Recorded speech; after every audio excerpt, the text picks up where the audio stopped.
এ বাংলাদেশ ইসলামী রাষ্ট্র না, কিন্তু মুসলিম রাষ্ট্র। এদেশের সংখ্যাগরিষ্ঠ মানুষ মুসলমান, আর বাকি কিছু আছে সংখ্যালঘু। বিশেষ করে সংখ্যালঘুর সংখ্যা হিন্দু বেশি আমাদের দেশে। এখন কথা হলো, হিন্দুদের এই দেশটা যেমন মুসলমানদের, এই দেশটা ঠিক তদ্রূপ এই দেশে যারা হিন্দুরা বসবাস করে, হিন্দুর আগনুকদেরও এই দেশটা। বিধায় মদিনার সনদ অনুযায়ী যদি দেশ চলে, তাহলে আমরা বলবো এই দেশের স্বাধীনতা রক্ষা করা এটা এদেশের মুসলমানদের যেমন দায়িত্ব, এদেশের সংখ্যালঘু হিন্দু বৌদ্ধ খ্রিস্টান যারা আছে তাদেরও দায়িত্ব। বিধায় এদেশে পুরো হিন্দুর উপরে আক্রমণ হলে মুসলমানরা যেমন তাকে সাহায্য করতে আগে যাবে, ঠিক এই দেশে কোনো মুসলমানও যদি কোনো ভারতীয় আগ্রাসনের শিকার হয়, তাহলে হিন্দু বৌদ্ধরাও মুসলমানদের সাহায্যে আগায় যাবে। কিন্তু আমরা কি দেখি? আমরা দেখি এদেশের হিন্দুরা এদেশে বসবাস করে, জামায়াতেরও বসবাস করে, কিন্তু থাকে এদেশের নাগরিক, দরকার তার এদেশের স্বাধীনতা সার্বভৌমত্ব রক্ষা করা, কিন্তু দেখা যায় এরা এদেশে বসবাস করে এদেশের চরম শত্রু ভারতের সাথে আঘাত করে এবং সর্বদাই ভারতের দালালি করে আসতেছে। ঠিক কিনা বলেন? জিন্দাবাদ জিন্দাবাদ, তালিম সুন্নাহ জিন্দাবাদ। এক পর্যায়ে বাহরাইন থেকে কিছু লোক, বাহরাইনের একটা গোত্র আছে উক, আর একটা গোত্র আছে ওরাইনা। উক এবং ওরাইনা এই দুই গোত্রের 7 জন বা 8 জন লোক এক পর্যায়ে মদিনা মুনাওয়ারাতে রাসূলের কাছে আসলো। আইসা তারা রাসূলের হাতে কালিমা পড়ে মুসলমান হইল। রাসূল তাকে মদিনা মুনাওয়ারায় তাদেরকে থাকা খাওয়ার ব্যবস্থা করে দিলেন। এক সময় এরা অসুস্থ হয়ে পড়ল, পেটের পীড়া দেখা দিল, তাদের পেট ফুলে গেল। এরা রাসূলের কাছে চিকিৎসার জন্য গেল। রাসূল তাদেরকে চিকিৎসা দিলেন। রাসূল সাল্লাল্লাহু আলাইহি সাল্লাম তিনি চিকিৎসাও দিতেন। এই জন্য তিব্বে নববীর উপর রাসূলের চিকিৎসার উপর আলাদা কিতাব, আলাদা বই আছে। রাসূল তো চিকিৎসা অন্য ডাক্তারদের মতো যেমন চিকিৎসা দিতেন, আবার কখনো রাসূলের চিকিৎসা তো ছিল আমাদের জন্য, রাসূলের থুতু মোবারক, লালা মোবারক, এটাও আমাদের জন্য একটা চিকিৎসা ছিল।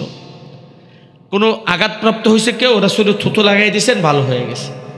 কেউ চোখে ব্যথা, রাসূল থুতু দিয়ে দিয়েছেন, ভালো হয়ে গেছে। যেমন খাইবারের যুদ্ধ চলতেছে, একে একে দুর্গ বিজয় হচ্ছে। একটা দুর্গ একাধারে কয়েকদিন যুদ্ধ চলতেছে, কিন্তু বিজয় হচ্ছে না। সাহাবায়ে কেরামও অক্লান্ত জিহাদ চালিয়ে যাচ্ছে, বিজয় হচ্ছে না। একদিন সন্ধ্যাবেলা রাসূল সাল্লাল্লাহু আলাইহি সাল্লাম বললেন, আগামী দিন সকালবেলা আমি ইসলামিক দলের পতাকা এমন এক ব্যক্তির হাতে দিব, যার হাতে আল্লাহ তাআলা এই দুর্গটাকে বিজয় দিবেন। সন্ধ্যা থেকে সকাল পর্যন্ত সকল সাহাবাই যারা উপস্থিত ছিল খাইবারের যুদ্ধে, সবাই মনে মনে আকাঙ্ক্ষা, রাসূল যদি কালকে আমার হাতে পতাকাটা দিত। ফজর নামাজের সময় সবাই উপস্থিত। ফজর নামাজের পরে রাসূল সাল্লাল্লাহু আলাইহি সাল্লাম কার নামটা ঘোষণা করে, সবাই উৎপেতে বসে আছে, কার নামটা ঘোষণা করে। তো রাসূল সাল্লাল্লাহু আলাইহি ওয়াসাল্লাম সবাইকে অবাক করে দিয়ে রাসূল জিজ্ঞাসা করলেন, আলী কোথায়? হযরত আলী রাদিয়াল্লাহু তাআলা ওই দিন ওনার চোখে ব্যথা ছিল, যে কারণে তিনি ওই দিন ফজরের জামাতে উপস্থিত হতে পারে নাই। উপস্থিত সাহাবায়ে কেরামরা বললেন, ইয়া রাসূলুল্লাহ, তার চোখে ব্যথা, এই জন্য সে আসতে পারে নাই। রাসূল লোক পাঠালেন, আলীকে নিয়ে আসো। এদিকে আলীও চিন্তা করলেন, যুদ্ধে আসছি, চোখে ব্যথা, যুদ্ধে না গেলে কেমন হয়। আচ্ছা রাসূলের কাছে যাই, রাসূলের কাছে গিয়ে আমার হালতটা জানাই, দেখি রাসূল কি বলে। উনিও রওনা হয়ে আসছেন মসজিদের দিকে। এবার মসজিদে যখন আসছে, রাসূল হযরত আলীকে ডাকদা জিজ্ঞাসা করেন, আলী ব্যাপার কি, তুমি ফজরের জমাতে আসলে না? আলী বলে, ইয়া রাসূলুল্লাহ, আমার চোখে ব্যথা, যে কারণে আমি আসতে পারি নাই। এবার রাসূল বলেন, আসো তুমি আমার কাছাকাছি। হযরত আলী রাসূলের কাছাকাছি গেল। এবার রাসূল করিম সাল্লাল্লাহু আলাইহি সাল্লাম হযরত আলী রাদিয়াল্লাহু তাআলার চোখের মাঝে থুতু মোবারক দিয়ে দিলেন। হযরত আলী বলেন, এই যে রাসূল আমার চোখে থুতু দিছে, আমার চোখ যে ভালো হয়েছে, আর জিন্দেগিতে আমার চোখে কখনো অসুখ হয়নি, বরং আগের চেয়ে আরো ভালো হয়ে গেছে। তো রাসূলের থুতু মোবারক এটাও ছিল উম্মতের জন্য চিকিৎসা, শেফা। তো রাসূলের কাছে উক এবং উরাইনার গোত্রের লোকেরা পেটে ব্যথা হওয়াতে, পেট ফুলে যাওয়াতে চিকিৎসার জন্য রাসূলের কাছে গেল। রাসূল তাদেরকে চিকিৎসা দিলেন। কি চিকিৎসা? রাসূল বললেন যে মরুভূমিতে আমার রাখাল সৎকার উটগুলোকে রাখালি করতেছে, তোমরা ওই মরুভূমিতে আমার রাখালের কাছে চলে যাও, ওখানে গিয়ে উটের পেশাবও পান করো এবং উটের দুধও পান করো, এতেই তোমাদের সেবা। রাসূলের কথা মতো তারা চলে গেল ওখানে গিয়ে রাসূলের কথা মতো তারা উটের দুধ এবং পেশাব পান করলো, তারা সুস্থ হইল। এখানে প্রসঙ্গক্রমে একটা কথা বলে দেওয়া দরকার, উটের দুধ পান করে এটা তো জায়েজ, এটা পাক পবিত্র জিনিস।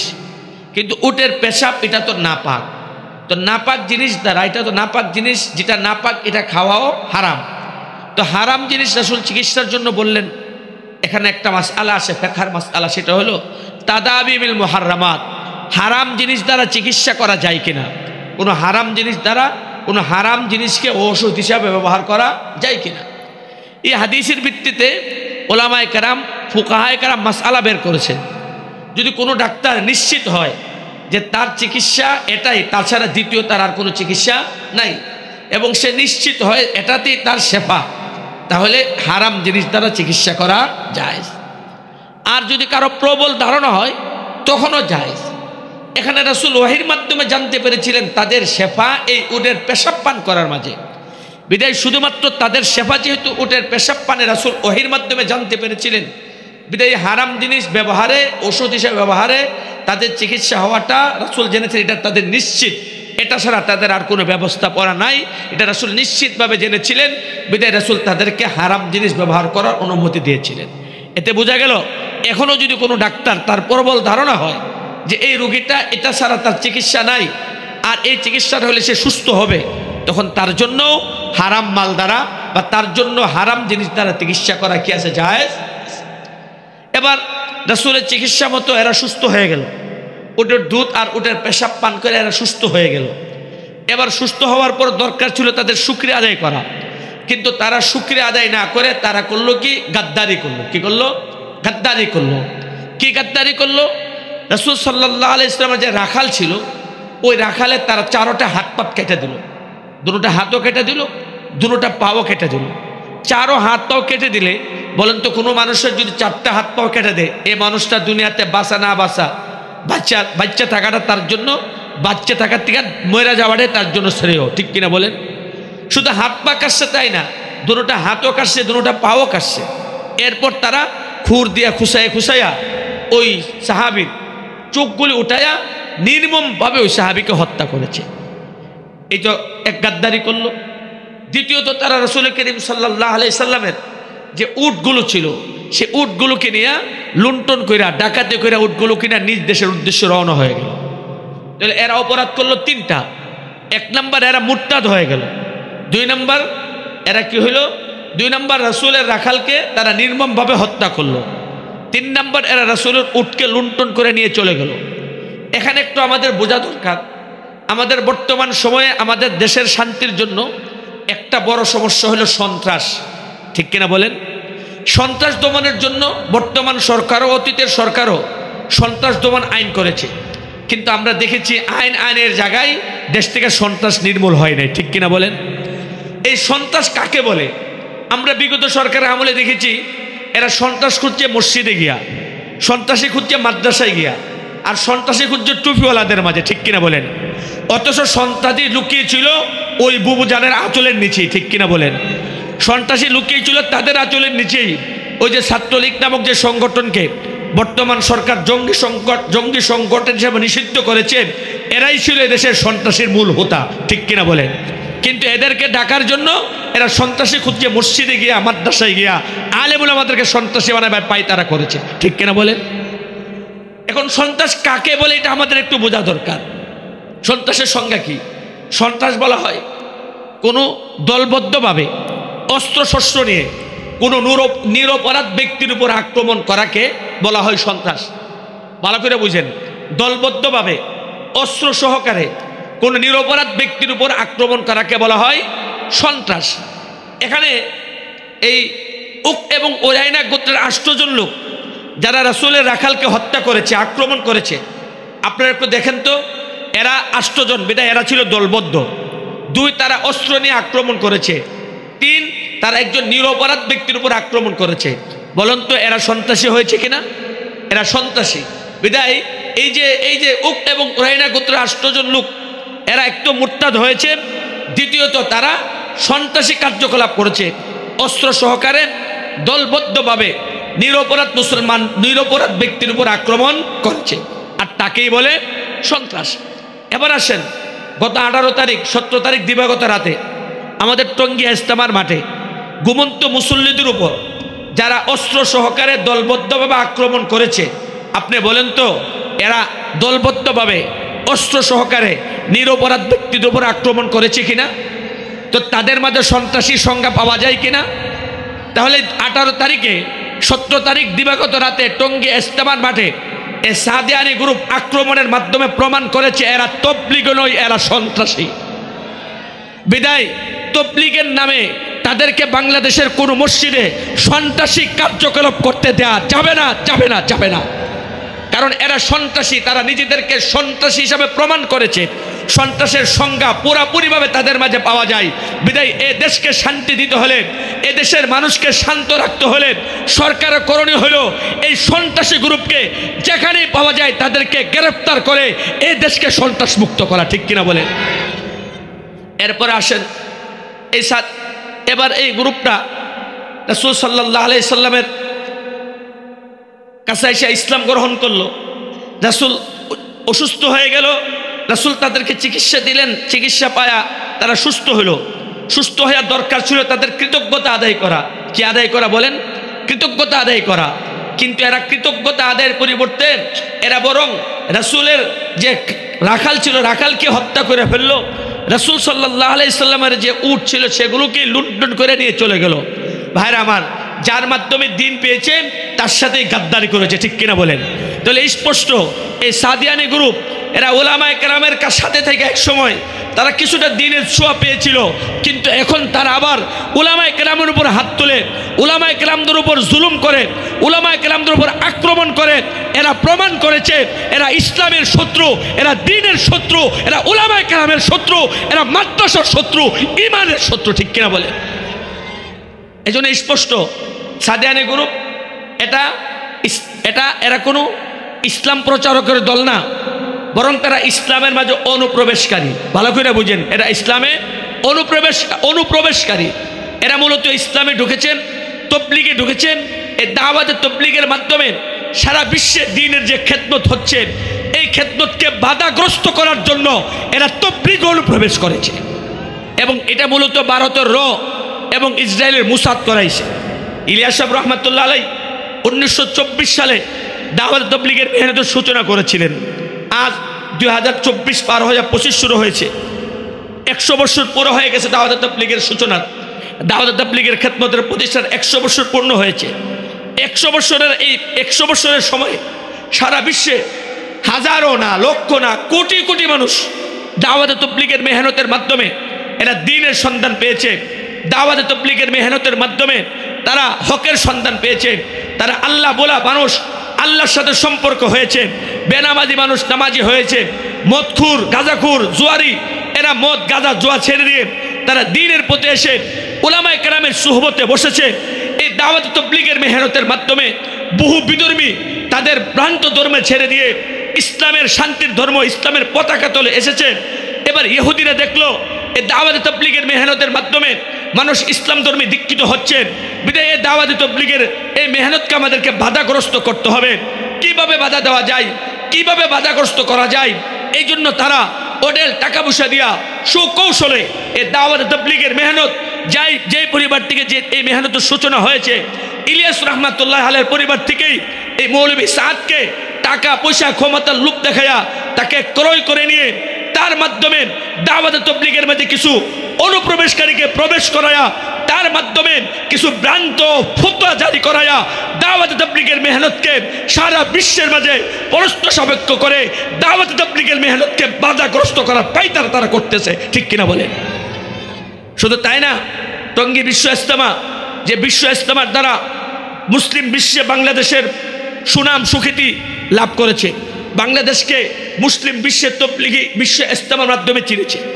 আমি যখন 2006 সালে সর্বপ্রথম হজে যাই, তখন মসজিদ নববীতে বাথরুম করার জন্য হাম্মামে গেলাম। একজন সাদা দাড়িওয়ালা মুরব্বীকে দেখে সালাম দিলাম। সালাম দেওয়াতে উনি খুব খুশি হয়ে সালামের জবাব দিয়া উনি আমাকে জিজ্ঞেস করতেছে, মিন আইয়ি বিলাদ আনতা, তুমি কোন দেশের মানুষ? আমি বললাম মিন বাংলাদেশ, আমি বাংলাদেশি। উনি আমাকে বলেন আতা আরিফু টঙ্গী, আতা আরিফু টঙ্গী। আমি বললাম হ্যাঁ টঙ্গী চিনি তো, টঙ্গী তো আমাদের বিশ্ব ইজতেমা হয়। ও তুমি টঙ্গী চিনো, টঙ্গী গেছো? আমি হ্যাঁ গেছি। এবার উনি বলেন আমিও তো টঙ্গী বিশ্ব ইজতেমাতে গিয়েছি। তাহলে তারা কি বোঝা গেল? সারা বিশ্বে টঙ্গী বিশ্ব ইজতেমার মাধ্যমে সারা বিশ্বের মুসলমানদের মাঝে বাংলাদেশকে পরিচিত করাইছে। এই বিশ্ব ইজতেমা ইসলামী অঙ্গনে বাংলাদেশের সুনাম সুখ্যাতি অর্জন হয়েছে টঙ্গী বিশ্ব ইজতেমার মাধ্যমে। এখন ভারতের র চাচ্ছে টঙ্গী বিশ্ব ইজতেমা যেন বন্ধ হয়ে যায়। এই জন্য এই সাদিয়ানীদের কাজে সোয়ার হয়ে তাদের মাধ্যমে টঙ্গী বিশ্ব ইজতেমাকে 2016 সাল থেকে 2 ভাগ করাইছে। আর এখন চাচ্ছে টঙ্গী বিশ্ব ইজতেমাকে বন্ধ করতে। আর সেই বন্ধ করার কৌশল হিসাবেই তারা টঙ্গী ইজতেমা মাঠে ঘুমন্ত মুসল্লিদের উপর আক্রমণ করেছে। ঠিক কিনা বলেন? এই জন্য স্পষ্ট কথা, বাংলাদেশের মুসলমান তারা হয়তো অর্থ সম্পদে কম হতে পারে, তাদের হয়তো টাকা পয়সা কম হতে পারে, কিন্তু তাদের কাছে একটা সম্পদ আছে, সেটা হলে ইমানের সম্পদ। তারা তাদের জান দিতে প্রস্তুত, তারা ইমান দিতে প্রস্তুত না। টঙ্গী বিশ্ব ইজতেমা বাংলাদেশকে সারা বিশ্বের বুকে বাংলাদেশের ভাবমূর্তিকে উজ্জ্বল করেছেন। বিদায় যারাই টঙ্গী বিশ্ব ইজতেমার বিরুদ্ধে ষড়যন্ত্র করবে, বাংলাদেশের আপামর জনতা তাদেরকে রুখে দাঁড়াবে, তাদের বুবুজানকে লেডি ফেরাউন শেখ হাসিনাকে যেভাবে বাংলাদেশ থেকে গঙ্গা ভারতে পাচার করে দিয়েছে, যারা এখন টঙ্গী বিশ্ব ইজতেমার বিরুদ্ধে ষড়যন্ত্র করতে আসবে তাদেরকেও তাদের বুবুজানের কাছে ভারতে পাঠিয়ে দেওয়া হবে। এই জন্য ভাইরা আমার, আমাদেরকে খুব ভালোভাবে বুঝতে হবে কিভাবে তবলিগের মেহনতকে বাধাগ্রস্ত করার জন্য তারা কিভাবে ষড়যন্ত্র করেছে। তাহলে বোঝা গেল ওই যে ওই দলটা 7-8 জন যেমন ভাবে নাকি মদিনায় আইসা নিজেকে ইসলাম জাহির কইরা মুসলমান হইয়া রাসূলের ভক্ত সাজ্জে অসুস্থ হইয়া তারপরে গিয়া সুস্থ হয়েছে রাসূলের চিকিৎসায়, এরপরে গাদ্দারি কইরা সন্ত্রাসী কার্যকলাপ করেছেন। এই সাদিয়ানী গ্রুপটাও ঠিক তদ্রুপ ইসলামের নামে দাওয়াত তবলিগে ঢুকা এবার দাওয়াত তবলিগের ভিতরে থাইকা দাওয়াত তবলিগের মেহনতের গোড়া কাটা এবং দাওয়াত তবলিগের মেহনতকে বাধাগ্রস্ত পায়তারা করতেছে। এবার আসেন, রাসূল করিম সাল্লাল্লাহু আলাইহি সাল্লামের গোয়েন্দা বাহিনী রাসূলকে খবর দিলেন যে যারা আপনার কাছে আসছিল, সে ইসলাম গ্রহণ করছিল এবং ওরাইনার গোত্রের 8 জন লোক, এদেরকে চিকিৎসার জন্য আপনি পাঠাইছিলেন মরুভূমিতে। এরা তো আপনার সৎকার উটের দুধ আর মুদ খায়া এরা সুস্থ হইয়া এখন এরা আপনার রাখালকে হত্যা কইরা সৎকার উট নিয়া ডাকাতি কইরা নিজ দেশের উদ্দেশ্যে রওনা হয়ে গেছে। এই কথা শুনে রাসূল সাল্লাল্লাহু আলাইহি সাল্লাম উনি একদল সাহাবায়ে কেরামকে পাঠাইলেন, এলিট মোট মনে করেন পাঠাইলেন, এই সন্ত্রাসীদেরকে ধরে নিয়ে আসো। এরা গেল সন্ত্রাসীদেরকে ধরে আনতে, সাহাবায়ে কেরাম গেলেন সন্ত্রাসীদেরকে ধরে আনতে ঘোড়া দিয়া, আর এরা যাইতেছিল কি দিয়া? উট নিয়া।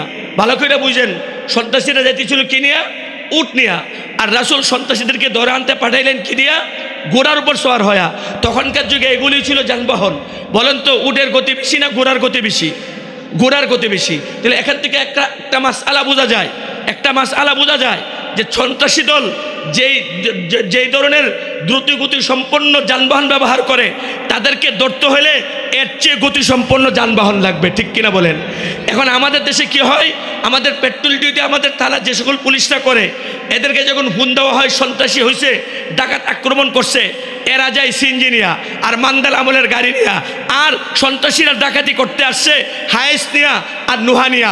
বলুন তো হায়েসের পিছে সিএনজির দৌড়ে ধরতে পারবে? এই জন্য বুঝতে হবে, এখানে বুঝতে হবে, যদি সন্ত্রাসী ধরার এবং দেশকে ডাকাত মুক্ত করার, সন্ত্রাস মুক্ত করার সদিচ্ছা থাকে, তাহলে পুলিশ বাহিনীর কাছে অত্যাধুনিক অস্ত্র যেমন দিতে হবে, তাদেরকে অত্যাধুনিক যানবাহনও তাদেরকে দিতে হবে। আর নতুবা অযথা তাদেরকে দোষারোপ করেও কোনো লাভ নাই। ঠিক কিনা বলেন? এই জন্য বলবো, সরকারের যদি সদিচ্ছা থাকে সন্ত্রাস নিয়ন্ত্রণের, তাহলে অবশ্যই তাদের কাছে তাদেরকে সন্ত্রাসীরা যে ধরনের যানবাহন ব্যবহার করে তার চেয়ে দ্রুতগতি সম্পন্ন যানবাহন আমাদের প্রশাসনকে দিতে হবে, তখনই তারা সন্ত্রাসীদেরকে ধরতে পারবে। এবার আসেন, রাসূল করিম সাল্লাল্লাহু আলাইহি ওয়াসাল্লামের যে বাহিনীকে পাঠাইলেন তাদেরকে ধরে আনতে, এরা তো ঘোড়ার উপর সওয়ার হয়ে গেছে আর এরা উঠে চলতেছিল। এবার এরা গিয়া খুব দ্রুত গতিতে গিয়ে এই সন্ত্রাসী বাহিনীকে রাস্তা দিয়ে ধরে ফেললেন। এবার ধরে রাসূলের উট সহ এদেরকে রাসূলের সামনে মদিনায় উপস্থিত করলেন। এখন প্রশ্ন হলো, এদের শাস্তি কি হবে? রাসূল সাল্লাল্লাহু আলাইহি ওয়াসাল্লাম মদিনা নামক ইসলামী রাষ্ট্র ঘোষণার পরে মদিনাতে এ ধরনের আর কোনো সন্ত্রাসী ঘটনা এর আগে ঘটে নাই। এখন তার বিচার কি হবে? এই জন্য রাসূল অপেক্ষায়, আল্লাহর পক্ষ থেকে কি ওহী আসে। আপনাদেরকে কষ্ট হইতেছে? হুজুর একটু চলবো? আচ্ছা, তো বলতেছিলাম, এবার রাসূল সাল্লাল্লাহু আলাইহি সাল্লাম মদিনা নামক রাষ্ট্র ঘোষণার পরে এই ধরনের সন্ত্রাসী ঘটনা আর ঘটে নাই। এটা সর্বপ্রথম ঘটনা। এখন এটার বিচার কি হবে? মদিনা নামক ইসলামী রাষ্ট্রের বিচার ব্যবস্থা ছিল আল্লাহ রাব্বুল আলামিনের আইন, আল্লাহর আইন। এটা ছিল মদিনা নামক ইসলামী রাষ্ট্রের বিচার ব্যবস্থা।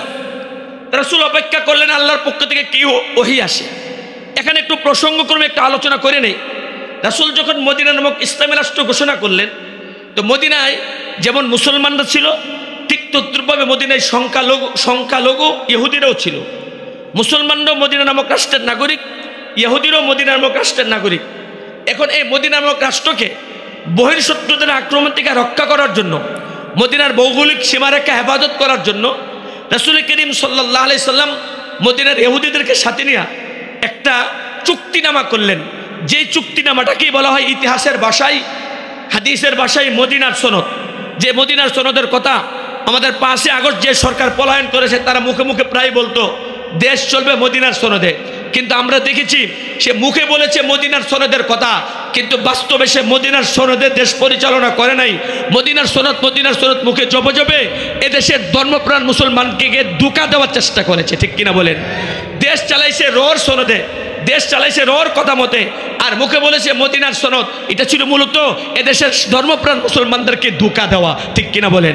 যদি মদিনার সনদে দেশ চালাইতো তাহলে আপনার 2013 সালে 5 মে এদেশের নবী প্রেমিকদেরকে রাতের আধারে হত্যা করতো না, ঠিক কিনা বলেন?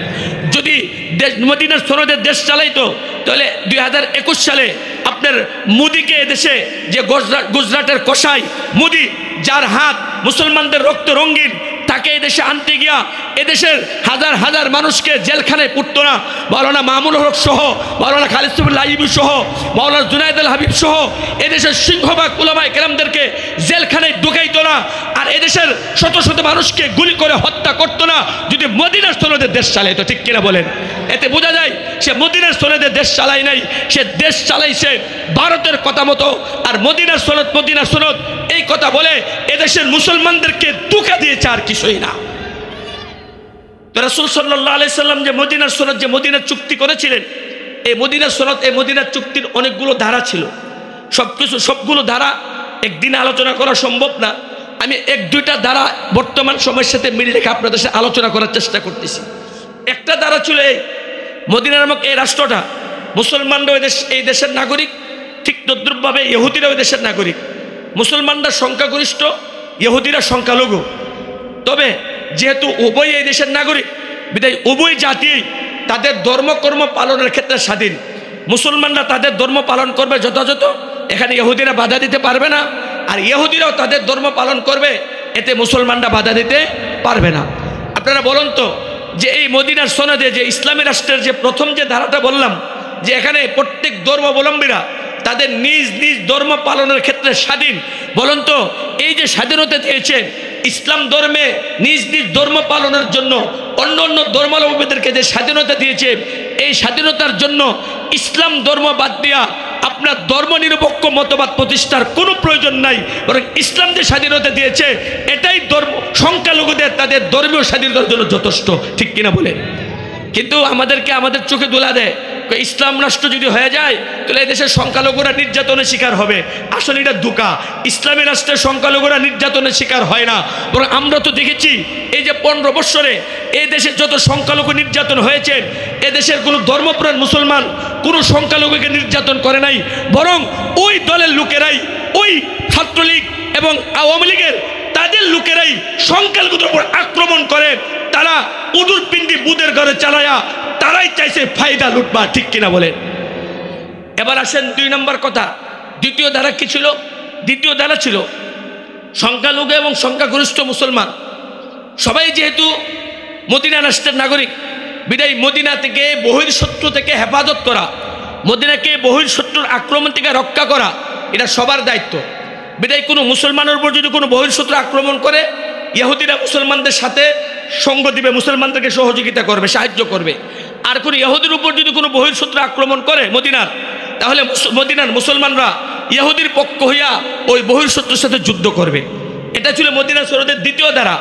এখান থেকে বোঝা গেল মদিনা রাষ্ট্রে যারা নাগরিক এদের উপর কোনো বহিঃশত্রু আক্রমণ করলে, সে যেই ধর্মেরই হোক, মুসলমানদের উপর আক্রমণ করলে ইহুদিরা মুসলমানদের পক্ষ নিয়ে তাদের বিরুদ্ধে যুদ্ধ করবে। ইহুদিদের উপর আক্রমণ করলে ইহুদিরা মুসলমানদের পক্ষ নিয়ে ওই মদিনার শত্রুদের সাথে কী করবে? যুদ্ধ করবে। এটা হলো এই মদিনা রাষ্ট্রের দ্বিতীয় ধারা। এবার এই ধারা মতো আসেন তো আমাদের বাংলাদেশ। এই বাংলাদেশ ইসলামী রাষ্ট্র না, কিন্তু মুসলিম রাষ্ট্র। এদেশের সংখ্যাগরিষ্ঠ মানুষ মুসলমান, আর বাকি কিছু আছে সংখ্যালঘু। বিশেষ করে সংখ্যালঘুর সংখ্যা হিন্দু বেশি আমাদের দেশে। এখন কথা হলো, হিন্দুদের এই দেশটা যেমন মুসলমানদের, এই দেশটা ঠিক তদ্রূপ এই দেশে যারা হিন্দুরা বসবাস করে, হিন্দুর আগনুকদেরও এই দেশটা। বিধায় মদিনার সনদ অনুযায়ী যদি দেশ চলে, তাহলে আমরা বলবো এই দেশের স্বাধীনতা রক্ষা করা এটা এদেশের মুসলমানদের যেমন দায়িত্ব, এদেশের সংখ্যালঘু হিন্দু, বৌদ্ধ, খ্রিস্টান যারা আছে তাদেরও দায়িত্ব। বিধায় এদেশে কোনো হিন্দুর উপর আক্রমণ হলে মুসলমানরা যেমন তাকে সাহায্য করতে আগে যাবে, ঠিক এই দেশে কোনো মুসলমানও যদি কোনো ভারতীয় আগ্রাসনের শিকার হয়, তাহলে হিন্দু বৌদ্ধরাও মুসলমানদের সাহায্যে আগায় যাবে। কিন্তু আমরা কি দেখি? আমরা দেখি এদেশের হিন্দুরা এদেশে বসবাস করে, জামায়াতেরা বসবাস করে, কিন্তু থাকে এদেশের নাগরিক, দরকার তার এদেশের স্বাধীনতা সার্বভৌমত্ব রক্ষা করা, কিন্তু দেখা যায় এরা এদেশে বসবাস করে, এদেশের চরম শত্রু ভারতের সাথে আঘাত করে এবং সর্বদাই ভারতের দালালি করে আসতেছে। ঠিক কিনা বলেন? একথা স্পষ্ট। ভারত আমাদের বন্ধু।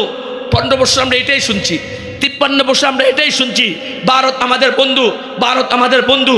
স্বাধীনতা যুদ্ধে ভারত আমাদেরকে সহযোগিতা করেছে, এই জন্য ভারতকে সব দিয়ে লাও, দিদির নিজের জুড়ি খালি করে ফেলো, ভারতকে খালি দেও, ভারতকে খালি দেও, এমন বন্ধু ভারত। কিন্তু 53 বছরের ইতিহাস আমরা যা বুঝলাম, ভারত আমাদের বন্ধু না, বরং ভারত আমাদের শত্রু। কারণ 53 বছর ইতিহাস আমরা বুঝলাম যে ভারত স্বাধীনতার যুদ্ধে আমাদেরকে যে সহযোগিতা করেছে, উদ্দেশ্য আমাদেরকে পাকিস্তান থেকে স্বাধীন করা না, আমাদের অধিকার দেওয়া না, উদ্দেশ্য ছিল পাকিস্তান থেকে আমাদেরকে আলাদা করে, আমাদেরকে দুর্বল করে আমাদের সোনার বাংলাদেশকে গ্রাস করা, লুটে পুটে খাওয়া, এটা ছিল ভারতের উদ্দেশ্য। বিদায় কথা স্পষ্ট প্রমাণিত, ভারত আমাদের বন্ধু না, সে আমাদের শত্রু। এত বছর আমরা শুনছি ভারত থেকে যদি খাদ্য আমদানি না হয় তাহলে এই দেশের মানুষ না খায় মরবে। আর এখন আমরা দেখতেছি যে ভারত থেকে এখন পেঁয়াজও আমদানি হয় না, আর ভারত থেকে এখন আলু আমদানি হয় না। এখন দেখতেছি এ দেশের মানুষ না খায় মরতেছে না, বরং পেঁয়াজ এবং আলু আমদানি না হওয়ার কারণে স্বয়ং ভারতের মানুষ এখন হাহাকার করতেছে।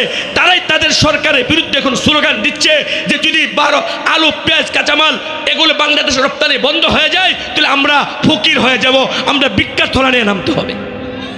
তাহলে বোঝা গেল আমরা আমদানি করছি এতদিন, আমরা তাদের থেকে আমদানি করছি, আমরা তো আর টাকা ছাড়া আনি নাই, বরং ন্যায্য মূল্যে দিয়ে আনছি। কিন্তু বরাবরই তারা দেখা গেছে আমাদেরকে যথাযথ মাল দেয় নাই, অনেক সময় পচা পেঁয়াজ, পচা আলু এগুলি দিয়ে দিছে। ঠিক কিনা বলেন? কিন্তু তারপরও বন্ধুত্বের রক্ষার্থে দেশের সরকার তাদের বিরুদ্ধে কোনো কথা বলে নাই। কিন্তু এখন সময় এসেছে, এখন স্পষ্ট সময় এসেছে, ভারত 53 বছর বাংলাদেশের উপর আগ্রাসন চালিয়েছে, আর নয়, এবার বাংলাদেশ ভারতীয় আগ্রাসনের বিরুদ্ধে রুখে দাঁড়াবে। যদি কোনো ভারতীয় বাংলাদেশের বিরুদ্ধে আগ্রাসন চালায়, বাংলাদেশের দিকে চোখ তুলে তাকায়, বাংলাদেশের 17-14 কোটি তৌহিদি জনতা তাদের চোখ উপড়ে ফেলার জন্য তৈরি আছে, প্রস্তুত আছে। ঠিক কিনা বলে? এখন সময় এসেছে, এখন আর তাদেরকে ঠান্ডা কথা না, গরম কথা বলতে হবে। শুধু তাই না, আমার উস্তাদে মুহতারাম আল্লামা মুফতি ফজলুল হক আমিনী রহমাতুল্লাহ আলাইহি বলতেন, তিনি বলতেন, ভারত ভাবতেছ বাংলাদেশ ছোট, তুমি বড় রাষ্ট্র, কিন্তু মনে রাখো বাংলাদেশ যদি ছোটও হয়, তুমি যদি বাংলাদেশকে গ্রাস করতে আসো, তাহলে স্পষ্ট কথা হুজুর বলতেন, স্পষ্ট কথা, যদি ভারত তুমি বাংলাদেশে গ্রাস করতে আসো, তাহলে স্পষ্ট কথা চুক্তি হিসেবে তো গ্রাস করবা, কিন্তু মনে রাখো বাংলাদেশকে যদি গ্রাস করো, বাংলাদেশ তোমার ভিতরে ঢুকে ক্যান্সার হয়ে যাবে, যার ফলশ্রুতিতে ভারত খণ্ড বিখণ্ড হয়ে যাবে। এই জন্য ভাইরা আমার, এখন আমাদের কথা শুধু বাংলাদেশ নিয়ে না, এখন আমাদের দাবি হবে আমরা দিল্লির লালকেল্লায় যেটা একসময় মুসলমানদের ইসলামী পতাকা, কালিমার পতাকা উদ্দিন ছিল, এখন বাংলাদেশের নৌজওয়ানরা তারা দাবি তুলবে শুধু বাংলাদেশ নয়, বাংলাদেশকে ভারতে আগ্রাসন মুক্ত করব, এবং ভারতের লালকেল্লায় এবং ভারতের সেই দিল্লির লালকেল্লায় আমরা কালিমার পতাকা উদ্দিন করবো ইনশাআল্লাহ, ইনশাআল্লাহ, ইনশাআল্লাহ।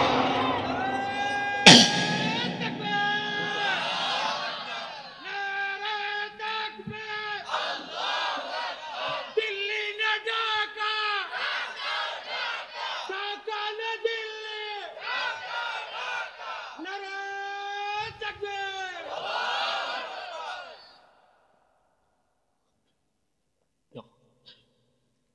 জি, তাহলে মদিনা সনদের দ্বিতীয় ধারা থেকে বুঝলাম এই দেশের যারা নাগরিক, বাংলাদেশের যারা নাগরিক, তারা অমুসলিম হোক আর মুসলমান হোক, সকলের দায়িত্ব বাংলাদেশকে হেফাজত করা, ঠিক কিনা বলেন?